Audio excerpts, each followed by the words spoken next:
पिछली दशावतार के इस सीरीज की वीडियो में हमने जितने भी भगवान के रूपों की बात की है, तो उनमें से जो जितने भी रूप है वह वो रूप है जो प्राणियों के उत्क्रांति में मदद करने वाले रूप है, उनको ऋषियों ने बताया है। लेकिन सातवां और भगवान का आठवां जो अवतार है वह एक मनुष्य का अवतार है, जहाँ पर भगवान मनुष्य बन हमारे सामने आते हैं। अब देखो, हम मनुष्य आते रहेंगे और जाते रहेंगे, लेकिन भगवान हमें धर्म समझाने के लिए, ज्ञान दिलाने के लिए, वेदों की भाषा समझाने के लिए हमारे बीच में आते हैं। अपनी माया से अपना एक मनुष्य का रूप लेकर हमारे सामने आते हैं।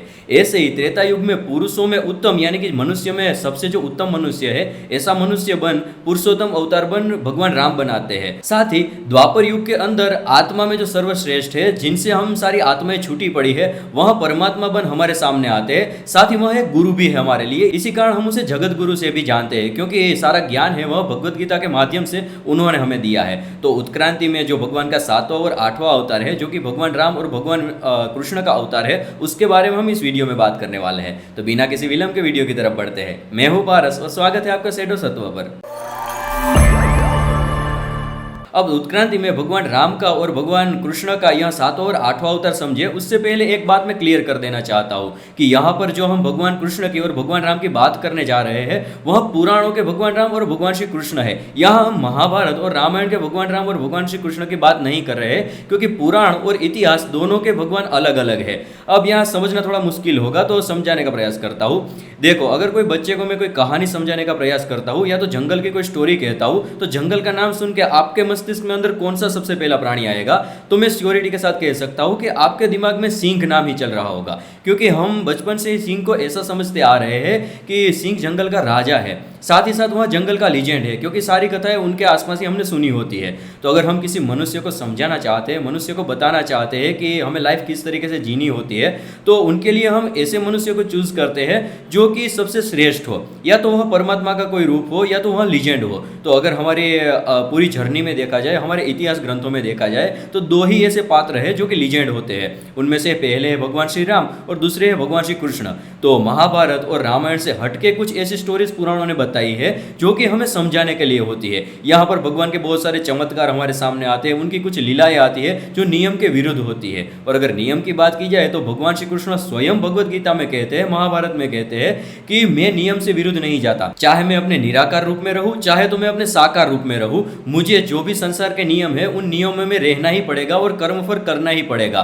तो अगर हम भगवान श्री कृष्ण या तो भगवान श्री राम के पुराणों की स्टोरीज को देखें, तो यहाँ पर कुछ कुछ स्टोरीज ऐसी है जो कि परी कथा जैसी लगती है, कोई चमत्कार होते रहते हैं, कोई लीला होती रहती है। तो यहाँ पर हमें समझना होता है कि नियम से विरुद्ध अगर भगवान स्वयं मना कर रहे हैं, तो यहाँ कोई कथा है जो हमें समझाने का प्रयास करती है। तो उत्क्रांति से रिलेटेड, इवोल्यूशन से रिलेटेड भगवान श्री राम और जो भगवान श्री कृष्ण की कथा है वह हमें पुराणों से मिलती है। इसी कारण मैं कह रहा हूँ कि भगवान श्री राम और भगवान श्री कृष्ण का जो यह रूप है उत्क्रांति का, वह इतिहास ग्रंथों से अलग है जो कि पुराणों में दिया गया है। भगवान श्री कृष्ण और भगवान राम के हम उत्क्रांति के रूप को समझे, उससे पहले हमें उनकी कलाओं को समझना पड़ेगा। अब टोटल 16 कलाएं होती है। अब 16 कलाओं में से भगवान के जितने पिछले अवतार हो चुके हैं, उनमें 9 या तो 10 कला देखने को मिली है। और अगर हम प्राणी जगत की बात की जाए तो प्राणियों में और पक्षियों के अंदर 2 से 3 कला होती है जो कि जागृत होती है। और हम सामान्य मनुष्य की बात की जाए तो उनके अंदर अधिकतम 5 कला होती है जो एक साथ जागृत होती है। अब जो भगवान के अवतार है वह 9 से 10 है। और यहाँ पर हम भगवान राम और भगवान श्री कृष्ण की बात करते हैं कि उनकी कलाएं किस तरीके से आगे बढ़ती है। तो सबसे पहले हम भगवान श्री राम को समझने का प्रयास करते हैं। अब भगवान श्री राम को पुरुषोत्तम कहा जाता है, यानी कि पुरुषों में जो उत्तम हो ऐसा माना जाता है।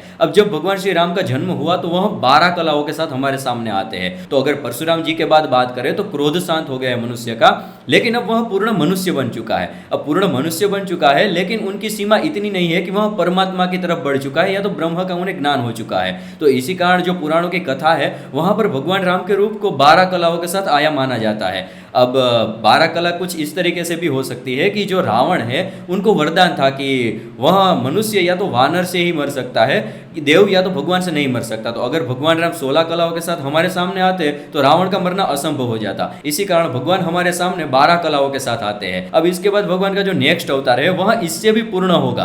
तो यहाँ पर भगवान श्री कृष्ण की बात होती है। तो अगर भगवान श्री कृष्ण की बात की जाए तो उनका जन्म हुआ तो वह 16 की 16 कलाओं के साथ हमारे सामने आते हैं, यानी कि वह पूर्ण पुरुषोत्तम है। जहां पर भगवान राम है वह मनुष्य में श्रेष्ठ है, पुरुषों में श्रेष्ठ है, इसी कारण उसे पुरुषोत्तम कहा गया है, पुरुषों में उत्तम कहा गया है। और भगवान श्री कृष्ण को आत्मा से परे यानी कि जो परमात्मा है, जिनसे कि हम सारी आत्माएं छूटी पड़ी है, ऐसे परमात्मा कहा गया है। और साथ ही साथ भगवत गीता नामक एक ऐसा ग्रंथ हमें दिया है जहां पर ब्रह्मांड का सारा नॉलेज है। तो भगवान श्री कृष्ण के पास यह सारा नॉलेज था, इसी कारण हम उसे जगत गुरु से भी जानते हैं। तो भगवान श्री राम है वह पुरुषोत्तम है, और भगवान श्री कृष्ण है वह हमारे लिए परमात्मा है। तो भगवान श्री कृष्ण है वह पूर्ण अवतार है। तो अगर हम भगवान श्री कृष्ण की बात करें तो भगवान श्री कृष्ण पूर्ण पुरुषोत्तम का अवतार है।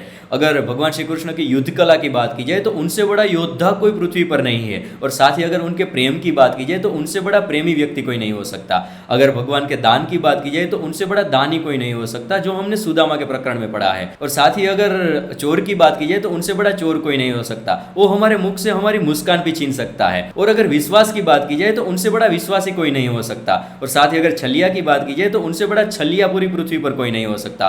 तो भगवान श्री कृष्ण की जितनी भी हम कथा पढ़ते हैं वहां पर हमें भगवान पूर्ण रूप में ही दिखते हैं। लेकिन यहाँ पर सबसे बड़ी प्रॉब्लम यह है कि जब भी हम भगवान श्री कृष्ण की बात लाते हैं तो हमारे मस्तिष्क के अंदर बस गोपियों के साथ उन्होंने क्रीड़ा की यही बातें चलती है, राधा जी के साथ उन्होंने मुरली बजाई और प्रेम की सारी लीलाएं की वही बातें चलती रहती है, और उन्होंने माखन चोरी किया, गोपियों को उन्होंने परेशान किया, बस यही हम समझते हैं। लेकिन इनसे भी परे भगवान का एक दूसरा रूप है, एक उनकी दूसरी प्रतिभा है जिस तरफ हमारी कभी दृष्टि नहीं गई। अगर मुरली की बात की जाए तो एक समय ऐसा आ गया था, उसके बाद भगवान श्री कृष्ण ने मुरली को टच भी नहीं किया है, बजाने की बात तो दूर की रही। अब साथ ही अगर भगवान श्री कृष्ण की बात की जाए तो उन्होंने 8 वर्षों तक ब्रह्मचर्य का पालन किया, उन्होंने साधना में समय विलीन किया और आत्मज्ञान की तरफ आगे बढ़े, और उन्हें आत्मज्ञान भी प्राप्त हुआ। इसी कारण उनके पास वेद और उपनिषद का इतना ज्ञान है। और अगर उनके पुत्र की बात की जाए तो जब उन्हें पुत्र की प्राप्ति चाहिए थी तब उन्होंने कुछ वर्षों तक अपने आप को ब्रह्मचर्य में लीन कर दिया और साधना की, जिस कारण उन्हें एक प्रतिभाशाली पुत्र मिले।